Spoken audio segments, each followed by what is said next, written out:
Hi, good afternoon, everybody. I'm Michael Episcope, co-CEO and co-founder of Origin. This is the November IncomePlus Fund webinar update. And joining me today is our very own Marc Turner, Managing Director of Investments. Welcome, Marc. Hey, Michael. Looking forward to it. Marc is involved in every aspect of the real estate side of the business, touches every single division as well. His team, from the very beginning, when we're considering an acquisition, his team also oversees the project while in development, lease up, and is responsible for driving value of all of our stabilized assets throughout our hold period. And most importantly, for this webinar today, Marc is responsible for valuing the assets, and he wrote the valuation policy. We've gotten quite a few questions about that. We're going to talk a lot about those today. And if you want to dig in more to the valuations, the policy, we've made those available online. There is an article coming out actually later today in Origin Insights that will be published to the website. It has every detail about this portfolio, stress tests the portfolio, and it does link to the valuation policy as well. That'll be out in Origin Insights, but if you don't have that, you can just go to the website. The webinar is going to be about an hour in length, with the first 35 to 40 minutes dedicated to the presentation, and then the last 20 minutes for questions and answers. And you can enter your questions right now or at any time throughout the presentation into the Q&A. Don't put those into the chat box. We tend not to look at those, just the Q&A. And we'll also get to the questions that were emailed in advance. Now, this is an update webinar, and it's intended for existing investors, but if you are a prospective investor, you're going to learn a lot about the fund and how we communicate, so I implore you to stick around. I am going to cover the macro environment and the fund overview. Marc has the exciting part, what everybody's going to be waiting for. He's going to go into each part of the portfolio to show how the portfolio is valued and stress test our current assumptions. Now, I stated on the last webinar that I was increasing my commitment to this fund by $1 million, and I did. I'm excited about how this fund is currently positioned and really the agility that I'll talk about a little bit, how we've created within the fund structure to take advantage of some great opportunities we are seeing today. We designed this fund to generate a 9 to 11% annualized return with minimal volatility. And for the last 2.5 years, we've defensively positioned this fund without sacrificing returns. And that decision is really showing up today in our unit price, continually going up, in the ability to produce the distribution yield. And it's going to benefit us as the market turmoil continues into the future. So let's jump into the presentation and bring up the first slide.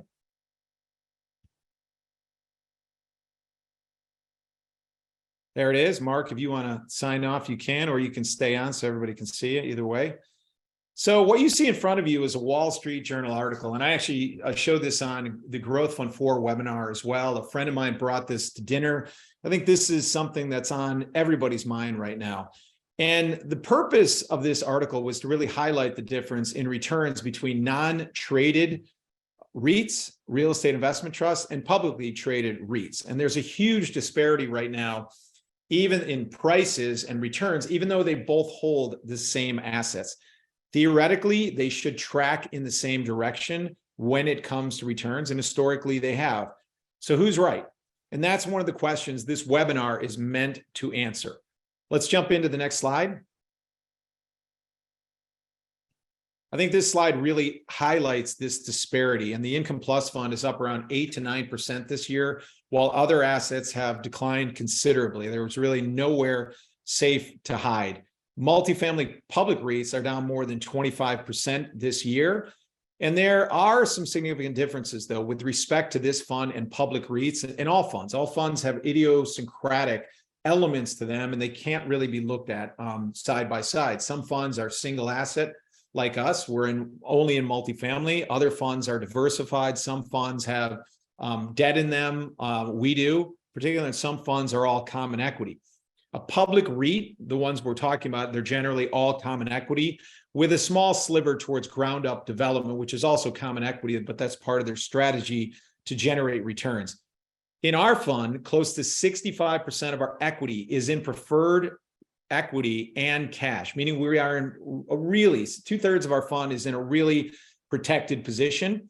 15% of our equity is dedicated towards ground up development with significant margins.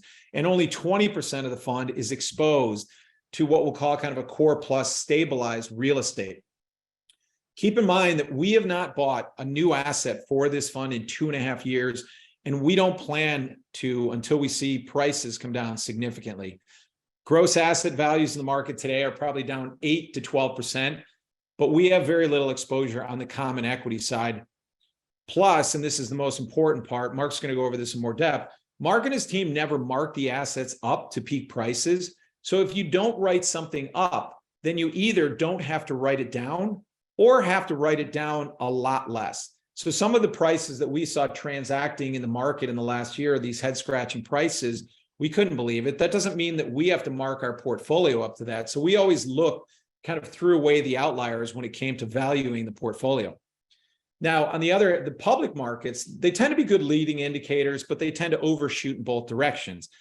I remember in 2008 studying the public REIT markets, and some of the multifamily REITs at that time, they were trading at levels with implied cap rates, meaning if you looked at the stock price and then you valued the underlying assets, you can get to what the effective cap rate you were buying it for in the underlying portfolio. They were at 11, 12% at that time, while the private markets, they never got above 6%. People were running around in the private markets trying to buy 5.5 caps on truly institutional real estate.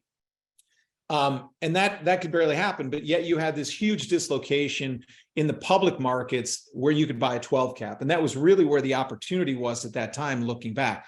Today, something similar is happening, maybe not to the same degree though. This next slide shows we follow a basket of multifamily public REITs, and one of them is Camden Property Trust, and that's what this slide shows. This stock is trading at 2019 levels, and we would all love to go back to 2019 and buy multifamily real estate, because in the last 2.5 years, rents in the Sunbelt markets, which is where a lot of Camden's properties are, we like them because they overlap a lot with our property set as well.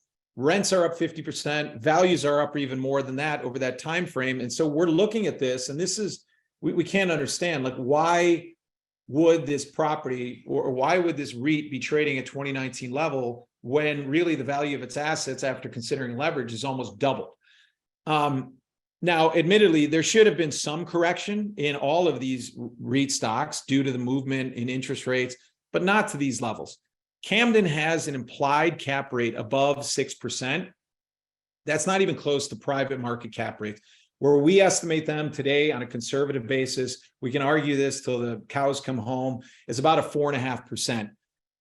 Though, this is that dislocation I was talking about between the publics and the privates. Doesn't mean that the publics can't go down further, but it's a little bit different today than 2008, and we view this as a huge opportunity. In fact, we actually invested 5% of the fund's equity last week into a basket of multifamily REITs because of what we saw as this massive dislocation. We allocated to Camden Property Trust at around $110 per share at that level. And those are November of 2019 levels. And we really, like, when we look at opportunities within the fund, we see this as the best way to gain exposure to common equity right now, and it's best use of the fund's capital. Let's jump to the next slide, please. So this next slide illustrates one of the tailwinds for multifamily real estate right now. This is the Home Affordability Index. Rising interest rates and construction costs are generally headwinds for this sector, and they are, but they've impacted the for sale market much harder than the rental market. And these are substitute goods. And I'll interpret the chart in front of us in a very simple manner. Home ownership is unaffordable at today's prices, and with mortgage rates hovering around 7%. It's almost at all-time lows where we're seeing it today. The rent to own index, it heavily favors renting over buying, which is why we've seen so much revenue growth over the last 12 months. Would-be homeowners are trapped renting. And I know there's a lot of discussion in the market about distress. I'll just say this, that there's a lot of capital out there, and you have to differentiate between asset class distress and capital market driven distress. In multifamily, we have capital market challenges, but we don't have asset class challenges. Interest rates have caused cap rate expansion and higher debt costs, but we have a very healthy asset class with strong occupancy, growing revenues, and good long-term fundamentals. There's a shortage in housing that isn't going to be solved for quite a while. You can't say the same thing about the retail market, about the office market, about these other asset classes out there that have both distress in the capital markets because banks are no longer lending to these, and they have distress in the underlying property itself. And that's a huge differentiator. If you're investing in a multifamily centric fund like the IncomePlus fund, the long-term fundamentals are very favorable. The next slide actually highlights the point about how good long-term fundamentals eventually show up into investment performance. And this slide shows the growth of rents across our markets under an extreme recession scenario. These rent forecasts, they were generated by Origin Multilytics. That's our proprietary machine learning technology. And what we've done here is we've actually told the model to incorporate a full-blown recession. We've sort of tweaked it and put the pedal on the gas a little bit. It's not a base case scenario. This is more of a worst case scenario, but I will say this is what we use when we're underwriting our deals. So when new deals are presented to credit committee, they use these forecasts, and it has to withstand this kind of stress and this kind of pressure. If the machine were only looking at a base case, it would look much rosier than this, but we think this is kind of consistent with our goal of protecting and growing capital. And you can imagine what this has done to our funnel is it's shrunk considerably. That the new bogey for getting deals through, it's much harder in today's environment, given the uncertainty that we see ahead.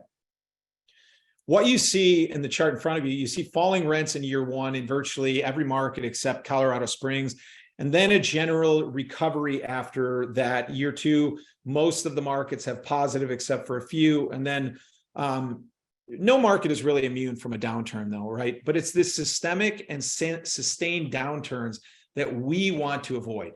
We're long-term holders of assets, and the goal is to be in high growth markets that recover quickly, because this is an evergreen fund, and we have to build it to perform in down markets. We're going to see many down markets in our lifetime. And if we have one in 2023, the point of this is to show you how we're going to get to the other side. The last column on the right is arguably the most important here. In all of our markets, we have positive rent growth over 5 years. And in the recession, in any recession, whether this is the first of many to come, our goal is to get through to the other side. And even in 2008, when we go back and we study that recession, high quality assets that were cash flowing, they did just fine. And that's what we either own or are building to, is the cash flow. This model isn't about buy, fix, and sell, where the capital markets might lock up and then there's no market when you get out. Condo markets are very susceptible to those boom busts. But generally, when you're building to cash flow, you're in an asset class with a lot less risk. Market selection, it's incredibly important in risk management, and buying right is the other component when it comes to investing, which is why we have always favored developing over buying new product above replacement cost. Let's go to the last slide here from me. In fact, so this next one is just kind of a brief overview of the portfolio, and then I'm going to hand it over to Marc after this. But what you see in front of you is the summary of the fund. It's $330 million in size. The unit price is $11.34 this last month, and that's unchanged from the previous month before that.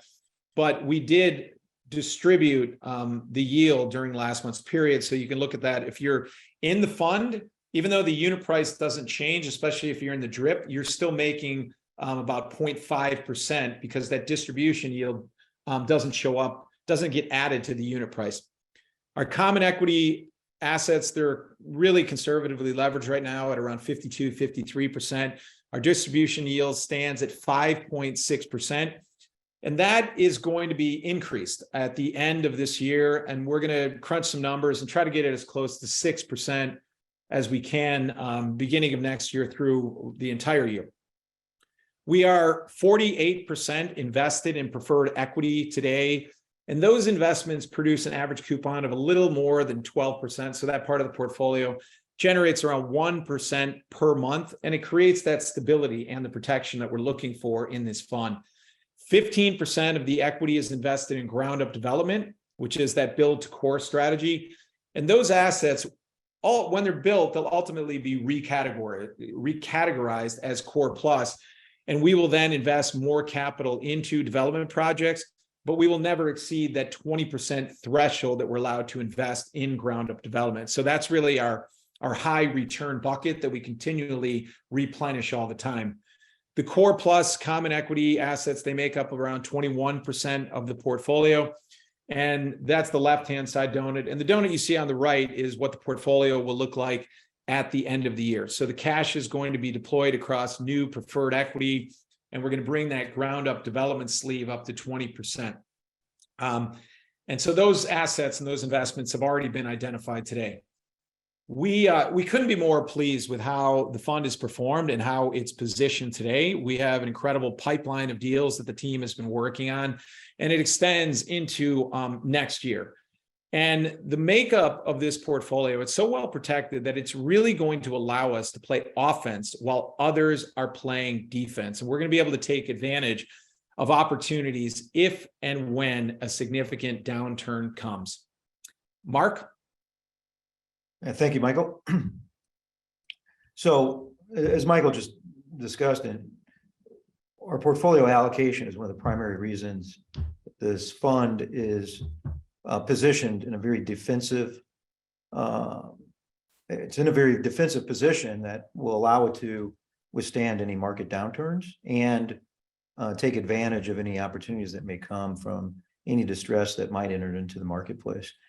I'm going to go in sort of detail on, well, how exactly is it defensively positioned? How well is that been done? And I'm going to start with the interest rate hedging. That's obviously top of mind for majority of people right now, given the rapid rise in interest rates as the Fed aims to fight inflation and bring inflation back in check. We've had about $1.1 billion of debt encumbering the various assets within the portfolio. And that's across both our common core assets, our development assets, and the preferred equity assets. When you think about preferred equity,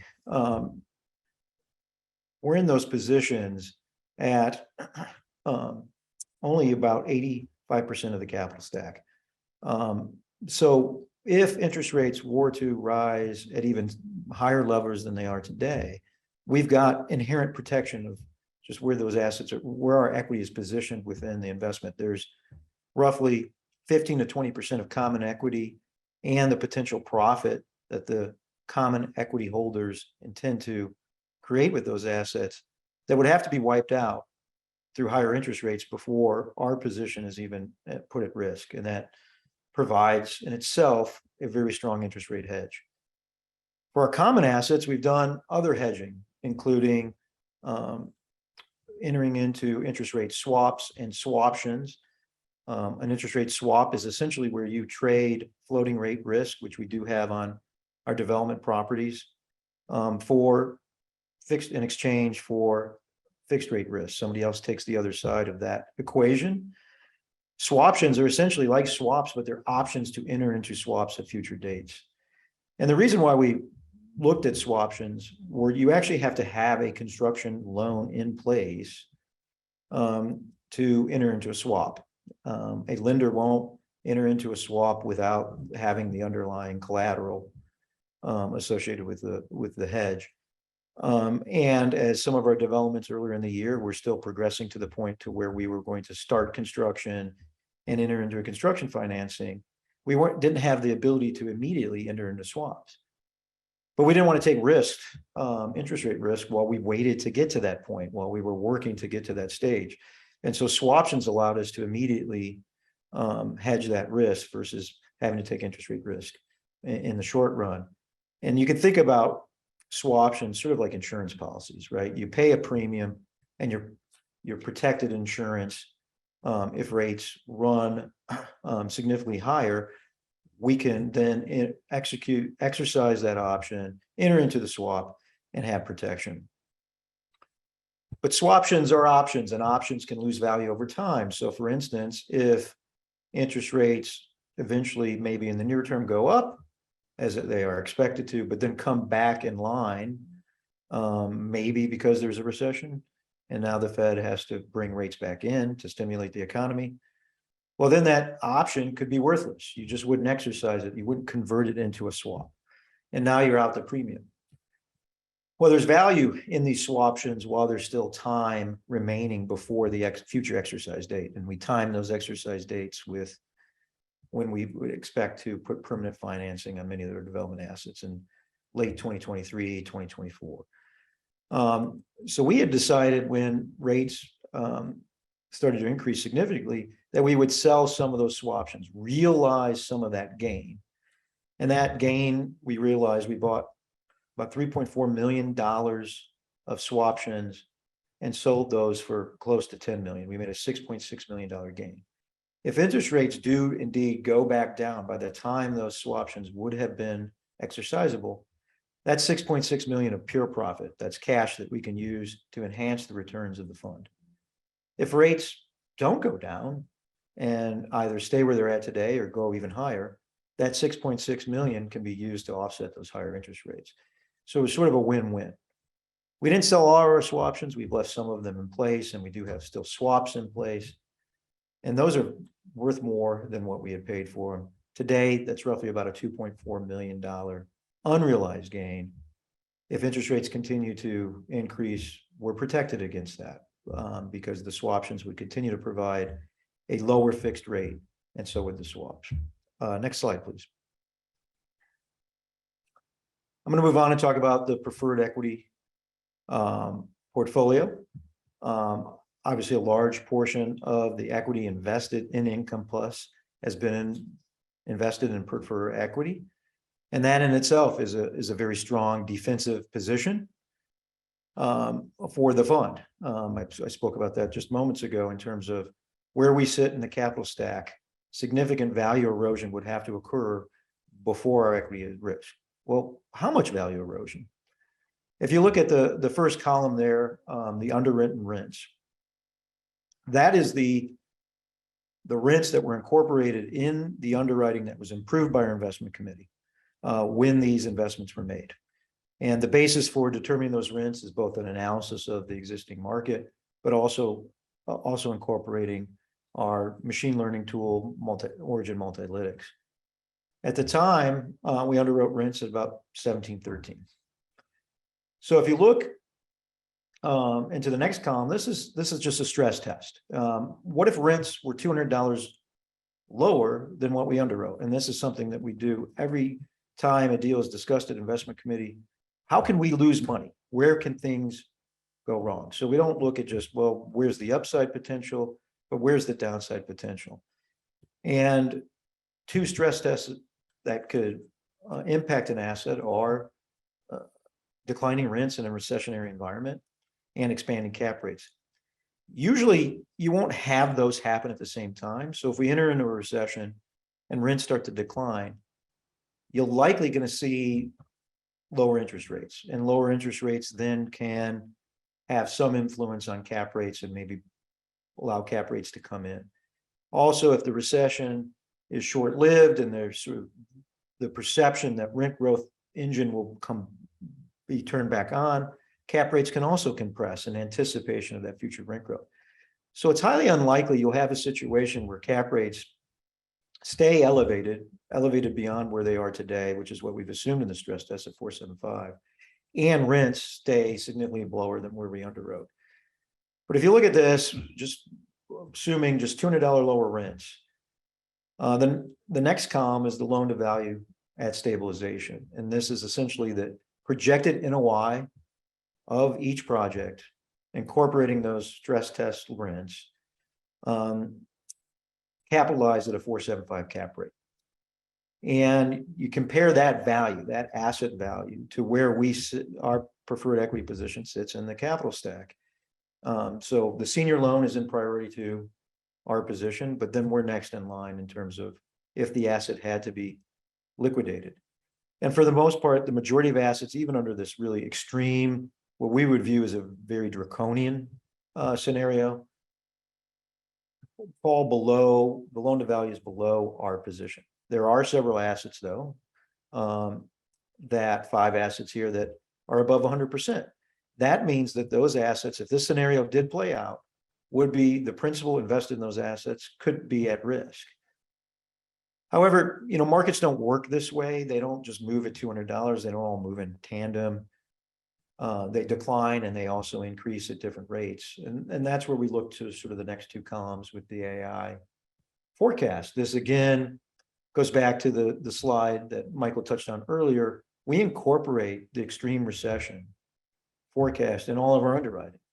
So the fund is already considered the downside of a recession that may or may not happen, but we feel like it's likely to occur and therefore have incorporated into our sort of baseline underwriting, not only for new acquisitions, but how we value the fund every month. And you'll see that our underwritten rents on average had already incorporated the recession rents. So we didn't have to necessarily, for the most part, re-underwrite all these assets like, oh, well, the rent projection is going to be significantly lower than what we originally anticipated. And this extreme recession scenario is above that stress test and in line with our underwritten rents.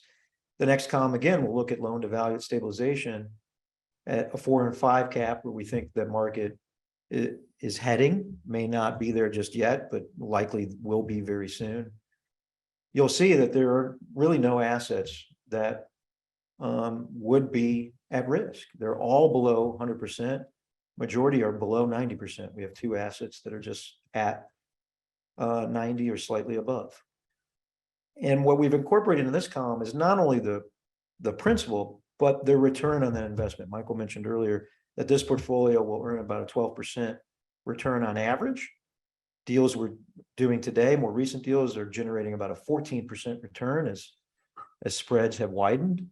There is in no case under these stress test scenario will we not only not lose money, but we'll still get our return. Next slide, please. The next conversation we're going to have is about the development portfolio. We've got about $55 million of equity invested in ground up multifamily development today in the fund. As Michael noted, that's about 15% of the total fund NAV. We're going to grow that to about 20% as we deploy additional capital into these investments. And as these investments reach stabilization, we'll look to do other developments. And the key element here with the development is the return on cost metric that you see there of 5.58. That when we approve a development deal, we look very closely. We look at a number of metrics, but we look very closely at return on cost, and we compare that to the market cap rate on a stabilized asset. And when you make that comparison, you can look at what we call margin. And so for much of 2021 and the first half here of 2022, cap rates for many of the stabilized assets in our markets were sub 3.5%, even as low as 3.25%. They're likely now, as we've talked about, somewhere between 4.25% and 4.5%. So they've gone up significantly.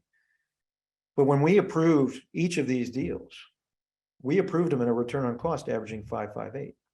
That was a significant margin. If cap rates were 3.25%, we could build to 5.58 if things went wrong. If our rent projection was wrong, if the projects ended up costing a lot more than what we anticipated, we would still make a profit. A lot of things can go sideways in a development. They're not without risk.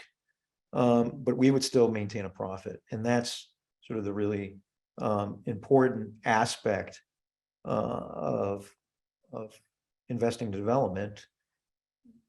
The next three columns over are sort of our most recent multi-lytics forecast and what we're projecting the rents to be at stabilization. As you'll notice, they're not significantly different than the pro forma underwriting. The pro forma underwriting had already taken into account a pretty significant level of conservatism and anticipating that rents would slow in many of our markets. We didn't look at sort of the last year where you have rents growing at 15 and 20%, say, oh, that's going to keep happening, that'll just go on forever.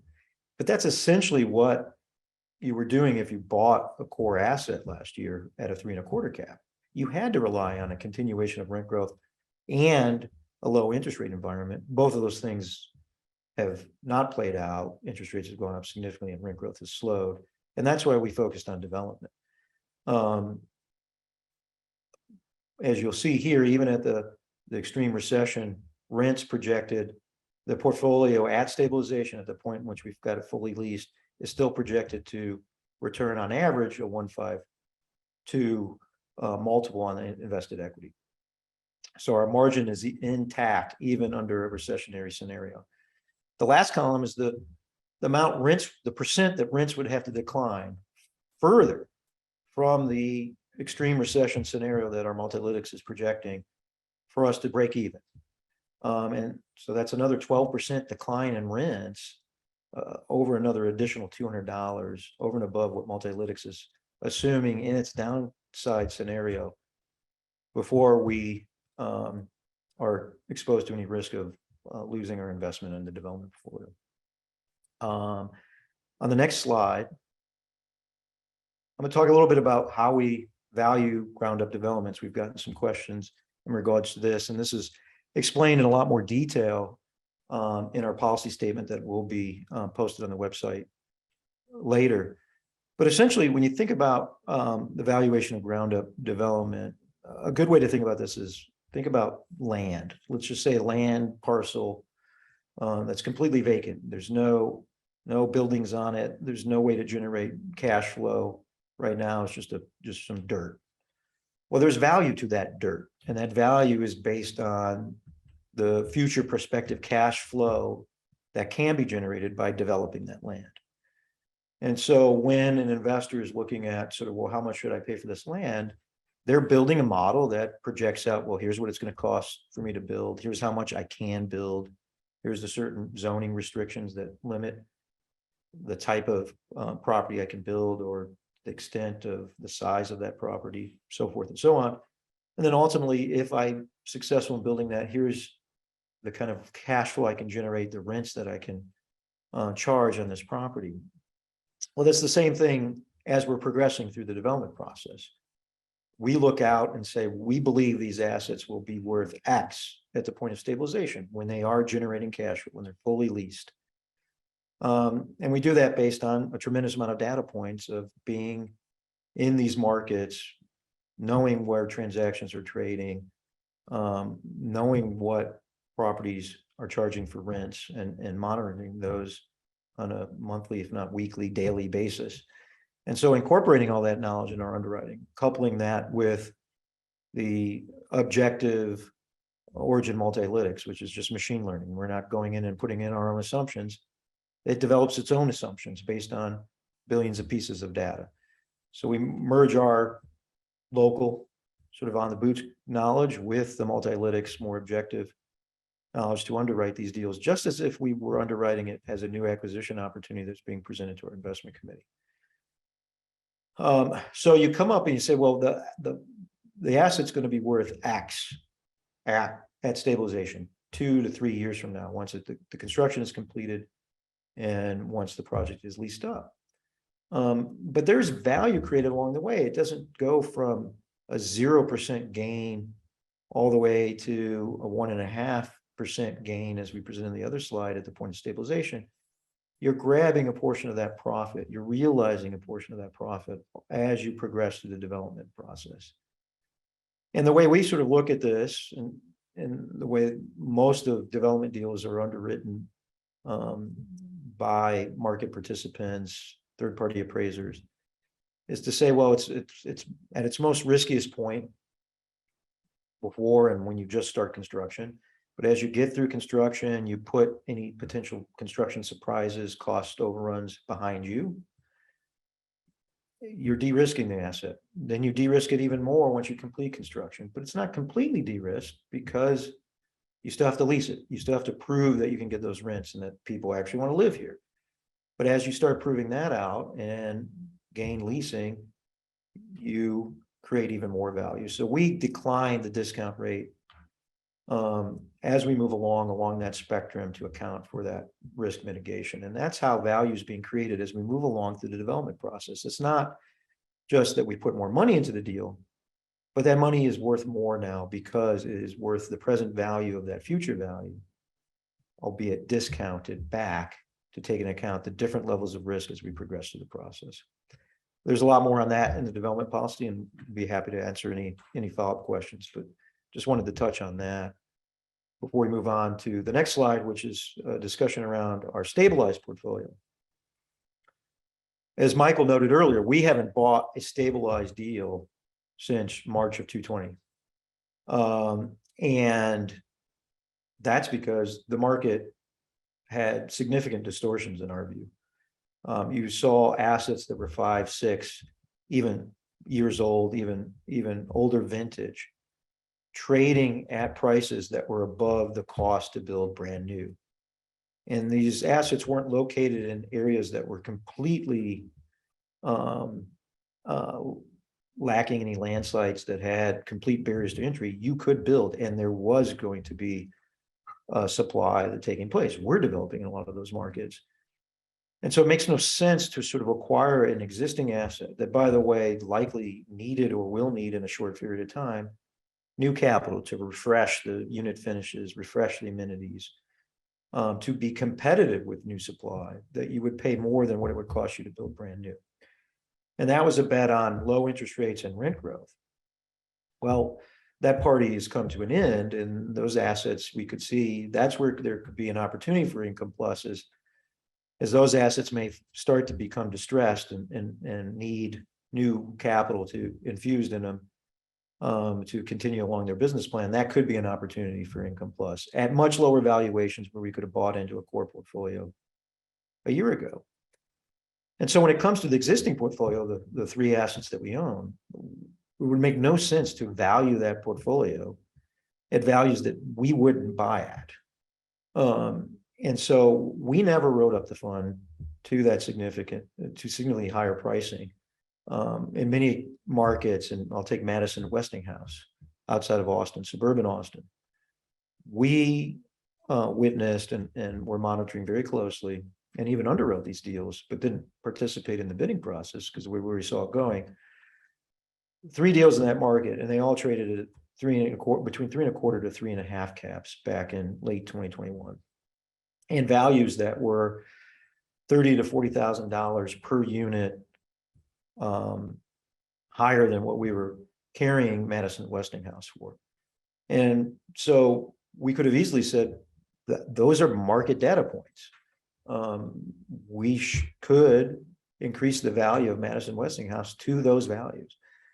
But because we had concern that they were overvalued in a distorted market and in the long-term value, when you really focus on long-term fundamentals, and that's where it becomes important in terms of the origin multilytics, really looking at sort of long-term rent growth, the potential for a recession, we felt it prudent to keep our values below. And now you'll see those asset values have declined in all of these markets, but they declined to the point of where we were carrying the assets anyway. And so that conservatism and taking the longer view approach in terms of valuing our assets, I think is, put us in a very strong defensive position. We don't have to write these assets down, and potentially, hopefully, there'll be some opportunity for the fund in maybe acquiring assets. But as Michael noted, we won't look at those until the pricing on it becomes more consistent with the long-term fundamentals that we're projecting. I think that is it, and we can move on to Q&A, Michael.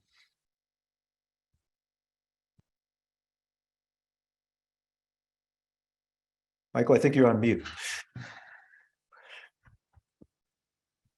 There we go. How's that? Does that work? Much better. Yeah, much better. You can hear me rather than my lips moving, huh? Yeah. If anybody has any more questions, we're starting to come in here into the Q&A box. Please enter them now and we'll get to them. I'm going to jump in on the first question here, and it says, at what point is the fund going to stop accepting new investments? Has a decision been made on the amount of capital to be invested?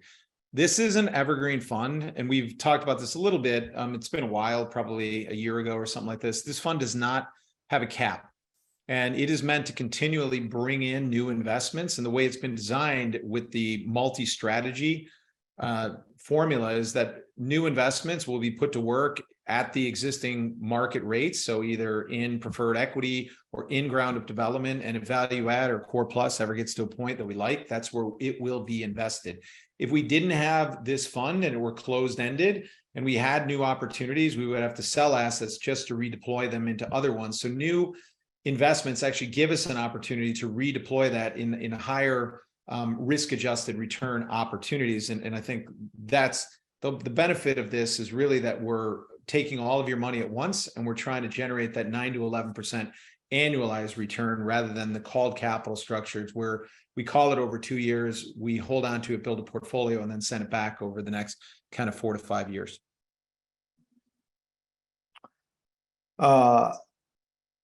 Here's another question that we've got in the chat room.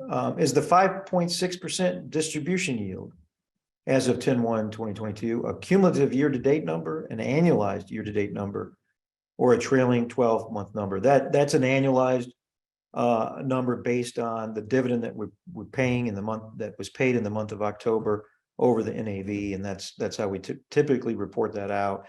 So as the NAV changes or our dividend changes, you're seeing sort of what it is in real time. Next question. Are you starting to see any distressed assets yet?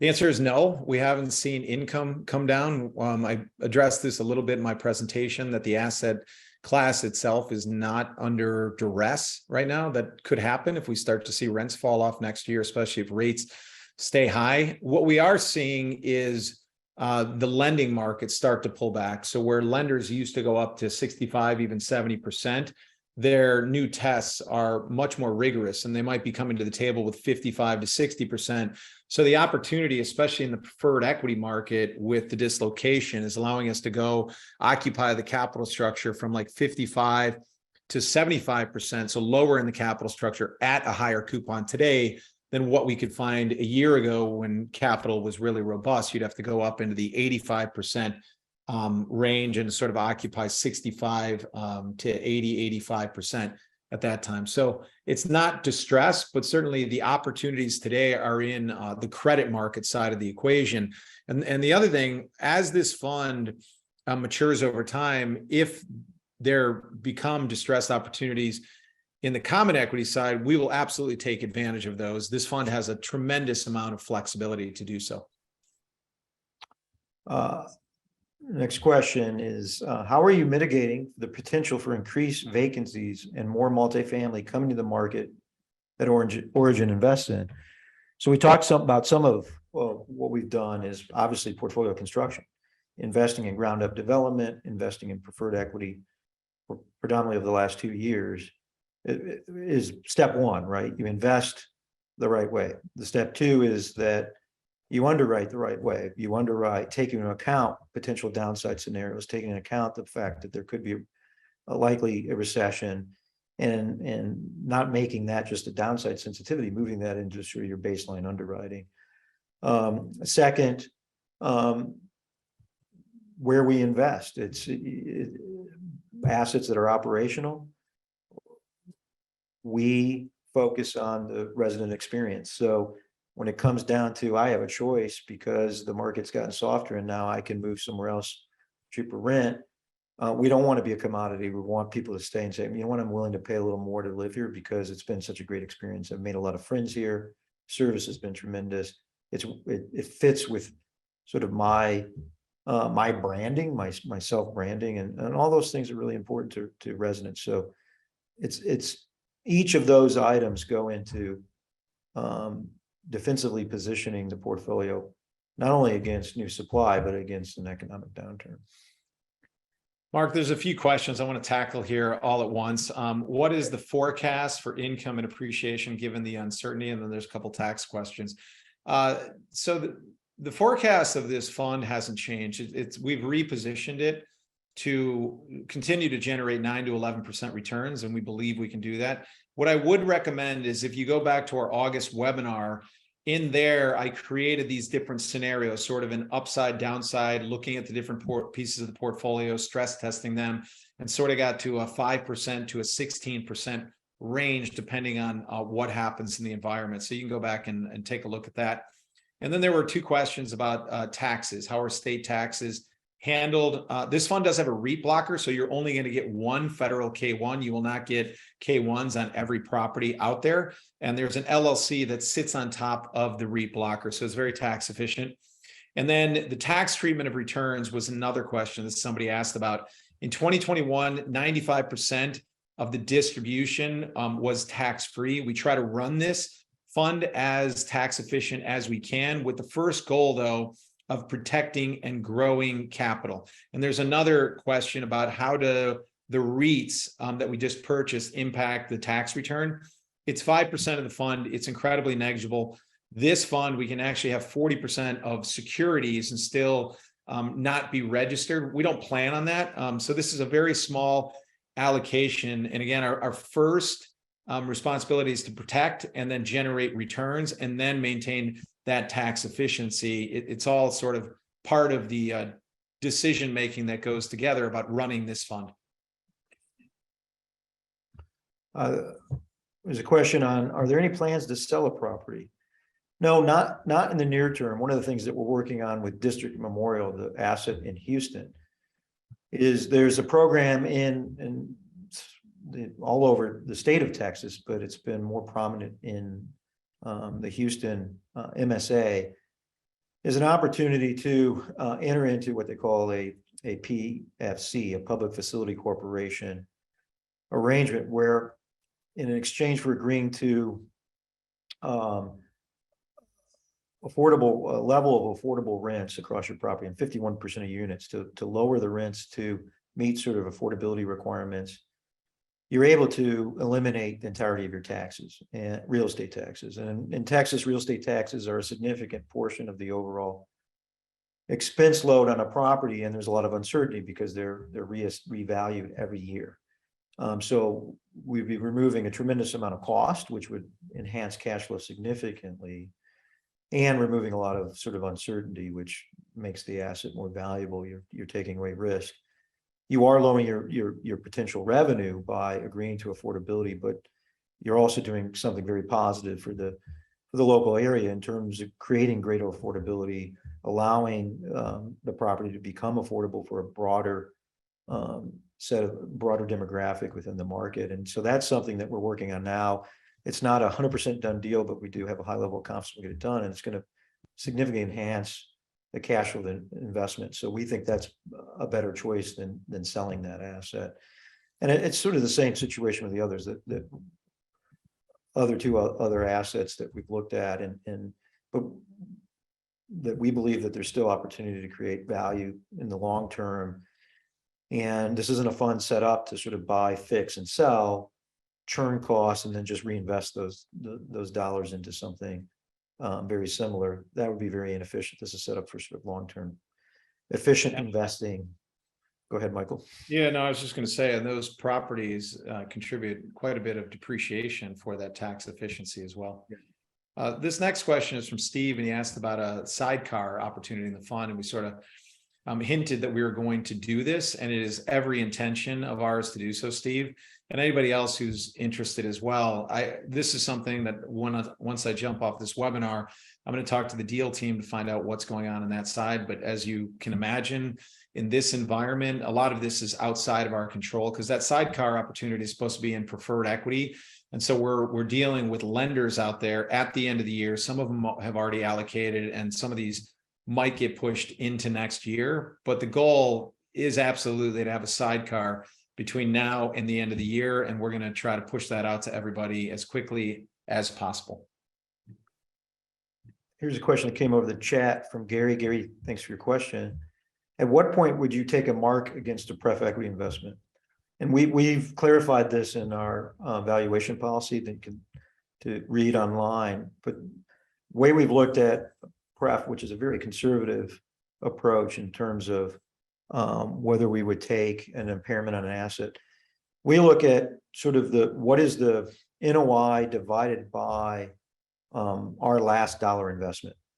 And so if you take the senior loan, our pref principal plus the accrued return on that principal, let's say it's a 14 and that accrues over 2 or 3 years, is the value of the asset, as we looked at that slide earlier, is that value of the asset above that last dollar basis, or is the NOI divided by that basis, creating a yield that is above the yield in which stabilized deals are trading for in the marketplace? And so if we say, oh, that yield is a 6 to our last dollar at risk, but investments are trading at 4.5, we wouldn't take an impairment. If it goes within 75%, 75 basis points. So if stabilized cap rates are 5.25, but we're at a 6, then we would start to look at that and no longer accrue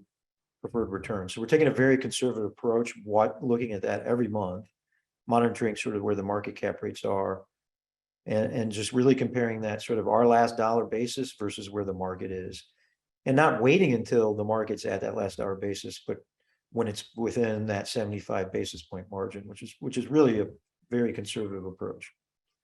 Yeah, Mark, I don't know if you mentioned this, but Gary, great question. And this has actually been a question that we've gotten from a lot of investors, how we're looking at preferred equity, because everybody's looking at the public markets and sees that preferred equity investments have gotten walloped. And why aren't we writing ours down? And it's a little bit complex, the answer. But the reality is that we have just amended our valuation policy to account for when we have an impairment in value, that we will stop accruing, we will write these things down. And that was something that we added recently, and that'll be a link in the article coming out to our valuation policy as well. This question is from Anonymous. Given the broad sell-off across markets, are you seeing opportunities to add real estate fixed income investments to the portfolio? I answered, came in earlier, so I think I answered that question already. Absolutely. The credit markets is where we see the opportunities today in the market. Mark, I'm going to grab just one more. John, some argue that cap rates should move to 100 to 200 basis points over the 10-year. If so, seems like cap rates could move to the 5 to 7% range. What do you think? John, the cap rate to treasury spread is something that we follow closely. I would say that that's true. Historically, 100 to 200 basis points. And when it gets to 0, that's generally not a good sign for real estate, meaning that you're not getting paid for the risk of being in real estate. So if cap rates are 3.5% and the 10-year treasury is 3.5%, you'd most likely rather be in the 10-year treasury because it's risk-free versus buying a cash flow. That being said, if there's growth, you can maybe make that argument. But yes, you're right that the cap rate should be about 100 basis points. So when we're looking at today, where the long-term treasuries are 3.8, you could make the argument that the lower end of that is where cap rate should be trading, especially the fact that they were 3.5 last year. It's not a perfect correlation, but we absolutely, I mean, there's been very little price discovery in the market today. What we have seen are more cash buyers looking at kind of a 4.5%. Debt is not accretive. There's a negative carry. Borrowing costs are probably around 5%. My personal opinion is that we've seen the high in the 10-year treasury market, and the United States government cannot afford to have a 10-year sitting at 4% with the amount of debt that we have out there. And the Fed is dead set on continuing to raise rates until they get that down and get inflation down. And I was actually just reading an article that went back, it was over 1,000 years, looking at inflation after wars, after pandemics, in the situation we're in. First of all, I can't believe that they can get data going that far back, but the average time period about, inflation like this is about 2 to 4 years. And once we get to the other side, it sort of comes right back to that sort of 2% range. And it feels like that's where we're going today, because in our market, in our world, what we're seeing is construction costs actually settle down a little bit. I've also read that service costs are going up. You might have some more wage growth. This stuff is going to take a while to get through the system, but you're absolutely right to think that. And it's another reason, by the way, why we aren't buying and why we're waiting until we get positive carry and that cap rate to treasury spread come into a reasonable level and things come down below replacement costs. We're not touching new deals right now. Michael, there's a question from Carl. I'll answer it, my opinion, but look to hear your thoughts as well. So Carl asked, what is the single biggest risk of the next 24 months for the fund? And I think it's really finding new investments that will meet our fairly conservative and stringent underwriting criteria. I don't see the existing portfolio at risk for all the reasons that we've talked about here today. There always can be sort of unknowns that we haven't completely factored in. So it's never 100%, without risk, but we've positioned the fund against interest rate risk. We've positioned the fund against recession, rent declines through recession, and the fund is positioned well against cap rates expanding. But because of all those factors, it may be more difficult to find investments in the near terms, especially that pencil. But we look at a lot of deals, and through that, we will still find opportunities. We always have. It's just going to be more work. It's going to be harder to find them, and there'll be maybe less deals that will pencil than a year ago. But love to hear your answer.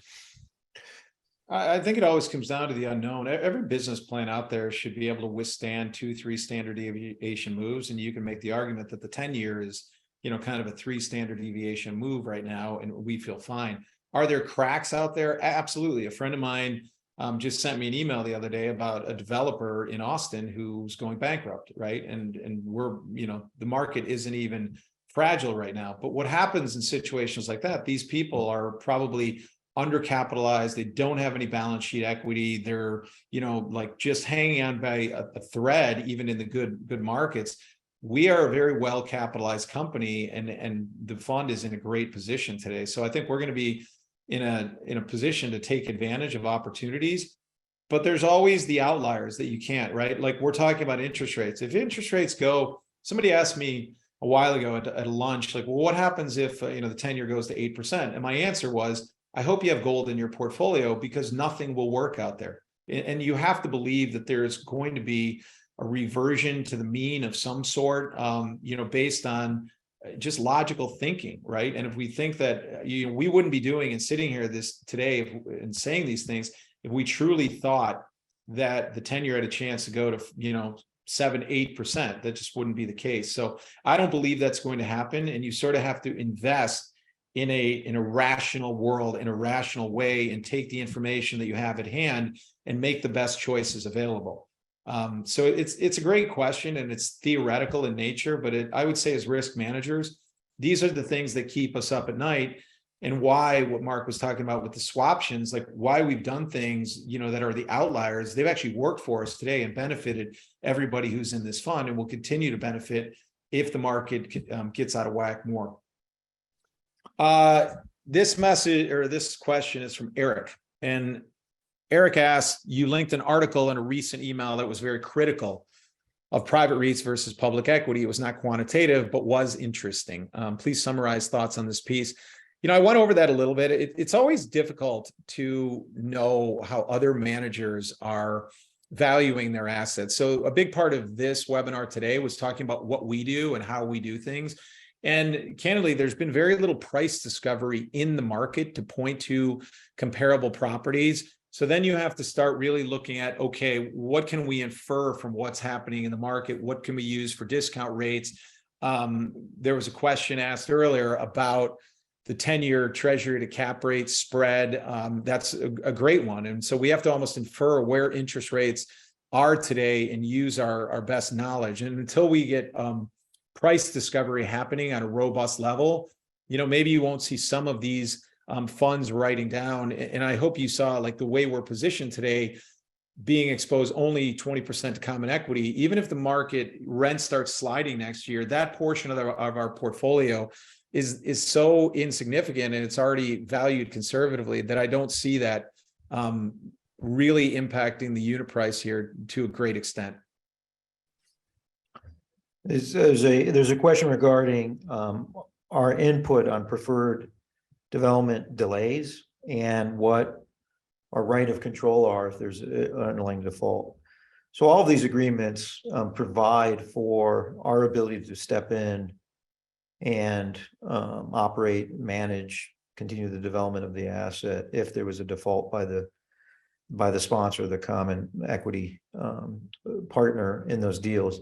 The reality is that if you got close to a default, that we would be in a strong position of leverage to negotiate something. It would be pretty disruptive to remove the common holder, but in a worst case situation, we always reserve that right, and that's a legal right that we would have. But the reality is that you would try to work out something if you thought there was mismanagement or incompetence or some issue there, then certainly we would take action and use our legal rights to their fullest.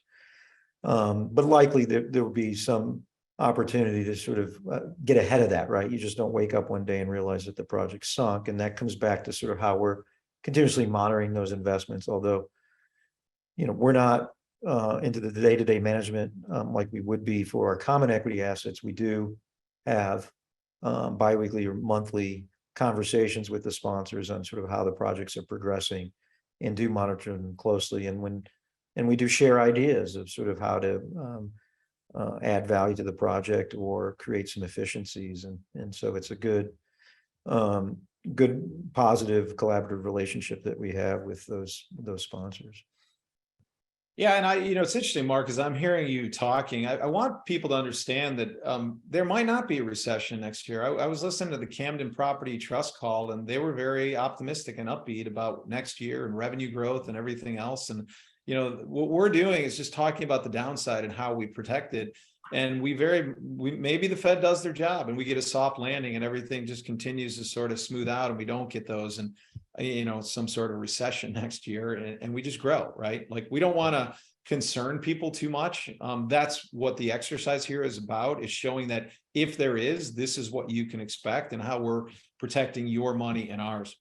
Mark, I'm going to take a couple of questions here. You take one and then we'll sign us off. I think we're already over. Okay. David asked, is the minimum still $100,000? The answer is yes. And then Gary asked the question, if public company cap rates, that is CPT, remain in the mid sixes, would you ever develop in the mid fives return on cost? Gary, from a development perspective, we're still looking at the same bogey, which is 30% plus margin to current cap rates. So you can imagine today, it's much closer to that 5.8 to 6 number in terms of what we develop to. And I do want to be careful, because a public REIT is not a perfect proxy for private real estate cap rates, because you have the parent company that sits above the assets themselves, which takes a lot of money to run. And you can basically, like, all of that cash flow from those properties goes up into the parent company, pays all the expenses, everything. And, there are times that we've seen, at the height, Camden Property Trust was trading at, 3.25 cap, and now it's almost above 6. So it's all over the place. My point talking about that, the public REITs are just like, they can get to these extreme levels. We've dipped our toe in, but we're not going to use those as an arbiter to figure out how we're going to do strategy. But they are useful when we're looking at sort of, long-term projections, things like that. We want to be in general directions, and they are good at predicting long-term returns, right? I just think right now you're going to see a reversion of the mean, especially if interest rates come down, and they have a little bit. They've gone from 4.3 to 3.8, but if they keep coming down, you're going to see those public REITs really take off from where they are now. So Michael, I'll answer this question on, are you starting to see any distressed assets? As an example, owners over leverage or other issues, et cetera. But not yet, not with sort of the common. We haven't seen a lot of sort of those distress investors limited capital, but that certainly could happen at some point, and it's a good opportunity for the fund to invest in cash flowing assets at significant discounts to where they were trading a year ago. I think one of the important things that we are seeing, and it's a real opportunity for the fund and one we're taking advantage of, is in preferred equity. So 3, 4, 5 months ago, preferred equity was a very competitive space where senior lenders were providing construction loan financing up to 65%, maybe higher in some cases. And therefore there were sponsors looking for preferred equity going up to 80 to even 85%, in some cases even higher, of the total cost of the project. And 3 to 6 months ago, that pref equity was generating a return around 11%, 11.5%. Well, now these senior lenders have gone many to the sidelines or become much more conservative. They're only providing 55% of loan to cost on the senior loan. And then there's even a greater need for preferred equity. You're getting sponsors saying, okay, I'll take that preferred equity from 55 to 75. So you're going lower in the stack now, issuing preferred equity lower in the stack, so lower in the risk spectrum and at a higher return. We're putting out preferred equity at 14% now. So we're lower in terms of leverage of the total cost and at a higher return. So that's a real opportunity that we're seizing on right now. Thanks, Mark. All right, we'll sign us off. We're about 5 minutes over. Thank you, everybody, for staying on the whole time. We still got a good majority of people on the webinar. Always fun to do these with you, Mark. I feel like I always learn something throughout. Same here. And if anybody has any questions, you can reach out to me directly. My email is michael@origininvestments.com. I always love to hear from investors. How can we do better? Hopefully we gave you what you were looking for today, and be on the lookout for that Origin Insights article about the IncomePlus fund. Mark and I collaborated on that. We spent a lot of time. We know there have been just a lot of questions about values, and to the point that when you get so many questions, it becomes questioning, and we don't ever want to be in that situation, right? We want to be able to push information out to you as quickly as possible, and I can tell you that we have worked as diligently as possible to get you the information that you need to help you feel good about your investments. But if you're a new investor, to help you feel just really good about what you're investing in and the value of the assets that you're investing in too. So thank you very much. We appreciate your time today, and have a great Thanksgiving.